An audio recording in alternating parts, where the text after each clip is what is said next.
এই 18ই অক্টোবর 2025-এ কিন্তু বৃহস্পতি, যিনি গুরু, তিনি কিন্তু মিথুন রাশি থেকে কর্কট রাশিতে গোচর করেছেন।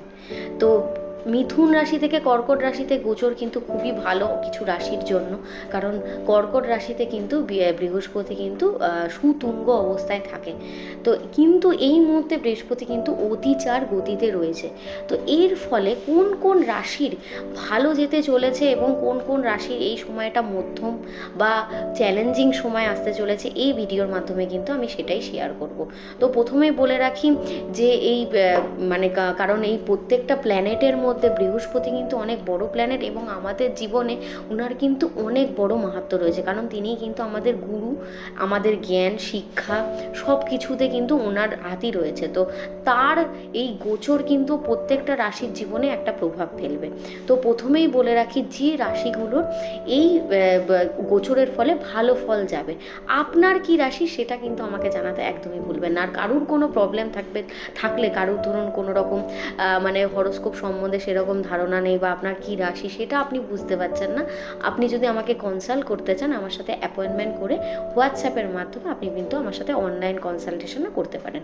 আমার মানে ডিসক্রিপশানে কিন্তু আমার নাম্বার দেওয়া আছে, আপনারা অবশ্যই আমার সাথে কনসাল্ট করতে পারেন যদি আপনার খুব বেশি প্রবলেম থাকে লাইফে। তো প্রথমে বলে রাখি যে রাশিগুলো খুব ভালো ফল পেতে চলেছে। প্রথমে বলে রাখি কর্কট রাশির ক্ষেত্রে, কারণ কর্কট রাশিতে বৃহস্পতি এই মুহূর্তে রয়েছেন এবং কর্কট রাশিতে কিন্তু এক্সল্টেড থাকেন বৃহস্পতি। তো এক্ষেত্রে আপনাদের যে আত্মবিশ্বাস বলুন, ধন সম্মান সেগুলো কিন্তু ফিরে পেতে চলেছেন, পারিবারিক শান্তিও বজায় থাকবে। তাছাড়াও আপনার স্পিরিচুয়াল দিক মানে আধ্যাত্মিক দিকেও কিন্তু অনেক উন্নতি হবে।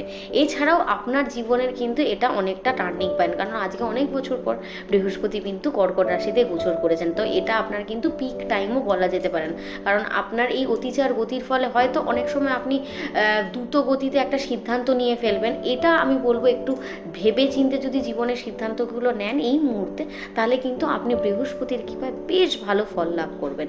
এছাড়াও প্রেম যাদের রয়েছে, বিবাহ বলুন, কেরিয়ারে কিন্তু বেশ ভালো অপরচুনিটি আসবে এবং শুভ সংবাদ কিন্তু পেতে চলেছেন।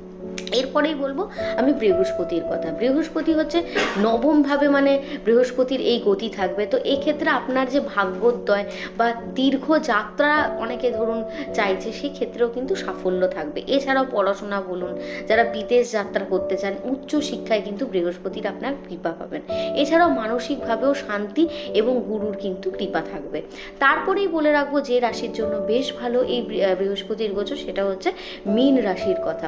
কারণ এই মীন রাশির গোচর কিন্তু তোমাদের পঞ্চম ভাবে হয়েছে। তো এক্ষেত্রে প্রেম বলুন, সৃজনশীলতা, পারিবারিক দিক, সন্তান সুখ, শিক্ষায় কিন্তু সাফল্য থাকবে।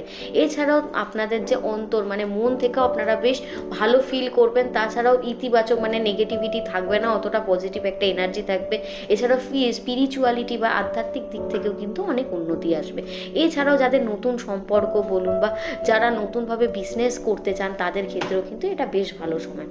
তারপরেই বলবো যে রাশির জন্য ভালো সময় যেতে চলেছে সেটা হচ্ছে ধনুরাশি। ধনুরাশিরও কিন্তু অধিপতি গ্রহ বৃহস্পতি, তার অষ্টমভাবে কিন্তু বৃহস্পতি থাকলেও এখানে কিন্তু একটা রহস্যময় আপনাদের জাগরণ ঘটবে স্পিরিচুয়ালিটির দিক থেকে বিশেষ করে।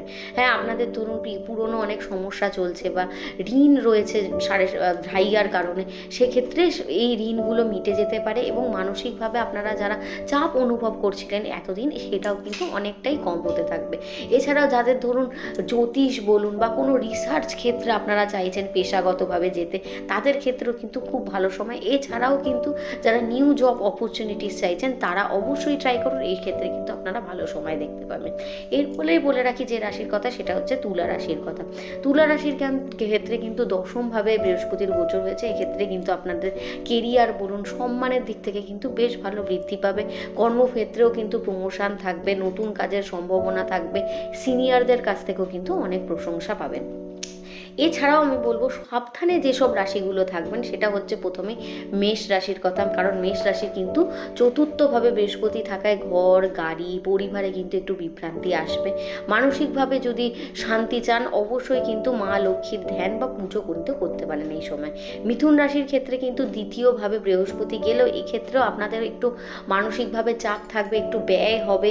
এছাড়াও পারিবারিকভাবে কিন্তু ভুল বোঝাবুঝি সৃষ্টি হতে থাকবে।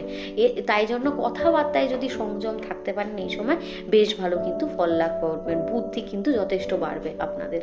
সিংহ রাশির ক্ষেত্রে কিন্তু দ্বাদশভাবে বৃহস্পতির অবস্থান এক্ষেত্রে কিন্তু বিদেশ বলুন, ব্যয় বলুন বা নিঃসঙ্গতার কিন্তু একটা যোগ আনছে। সেই জন্য এই সময়টা আপনাদের একা থাকার এবং আধ্যাত্মিক চর্চার জন্য একটা কিন্তু আশীর্বাদ স্বরূপ সময়। এরপরেই বলবো যে যাদের একটুখানি চ্যালেঞ্জিং সময় আসতে পারে তাদের হচ্ছে কন্যা রাশি। একাদশভাবে কিন্তু বৃহস্পতির অবস্থান এক্ষেত্রে বন্ধু বান্ধব বলুন বা লাভের ক্ষেত্রে মিশ্র ফল দেখা যেতে পারে, খুব একটাও খারাপ না। যথেষ্ট সুযোগ আসবে আপনাদের জীবনে, হঠকারি করে করে কোনো সিদ্ধান্ত নেবেন না এবং তাড়াহুড়ো করে কিন্তু কোনো রকম সুযোগ হাতছাড়া করবেন না, খুব ভালোভাবে সিদ্ধান্ত সময় নিয়ে সিদ্ধান্ত নেবেন। তারপরেই বলে রাখি কুম্ভ রাশির ক্ষেত্রে ষষ্ঠভাবে বৃহস্পতি থাকবে। তো এক্ষেত্রে দায়িত্ব বলুন, প্রতিযোগিতামূলক ক্ষেত্র বা স্বাস্থ্য সংক্রান্ত ক্ষেত্রে কিন্তু আপনাদের একটু সমস্যা থাকতে পারে। নিয়মিতভাবে যদি আপনারা যোগ ব্যায়াম বা ধ্যান করেন, এছাড়াও ভগবান বিষ্ণুর যদি নাম করতে পারেন, এক্ষেত্রে কিন্তু ভালো ফল পেতে পারেন। যাদের ধরুন বৃহস্পতি জন্মগতভাবে খুব খারাপ অবস্থায় রয়েছে বা বৃহস্পতির কৃপা কখনোই আপনারা পান না, সেক্ষেত্রে কিন্তু এই যে প্রেডিকশানগুলো আমি বললাম সেক্ষেত্রে কিন্তু ঠিক নাও হতে পারে। এটা কিন্তু একটা জেনারেল অ্যাডভাইস।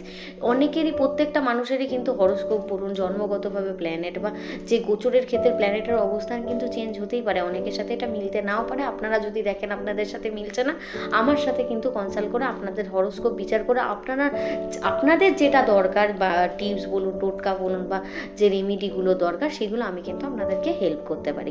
এছাড়াও বলতে পারি যাদের ধরুন বৃহস্পতির ক্ষেত্রে ভালো মানে ফল পাচ্ছেন না, তারা বৃহস্পতিবার করে কিন্তু আপনারা হলুদ কাপড় পরুন, ভগবান বিষ্ণুকে আপনারা সিন্নি ভোগ নিবেদন করতে পারেন, ভগবান বৃহস্পতি বা বিষ্ণুদেবের আপনারা নাম করতে পারেন, এক্ষেত্রেও কিন্তু ভালো ফল পাবেন। তাছাড়া আপনারা কিন্তু গরিব শিশু বলুন, দরিদ্র ভিক্ষুক যারা রয়েছেন তাদেরকে আপনারা হলুদ, মিষ্টি, ছোলা দান করতে পারেন। এছাড়াও প্রত্যেক বৃহস্পতিবার আপনারা যদি বৃহস্পতে নমঃ বৃহস্পতির যে বীজ মন্ত্র আছে, এই মন্ত্রটা যদি 108 বার করে সকাল সন্ধ্যা যোগ করতে পারেন, সেক্ষেত্রেও কিন্তু বৃহস্পতির কৃপা লাভ করবেন। তো আপনার রাশি কি সেটা কমেন্টে জানাতে ভুলবেন না। সবাই ভালো থাকুন, সুস্থ থাকুন।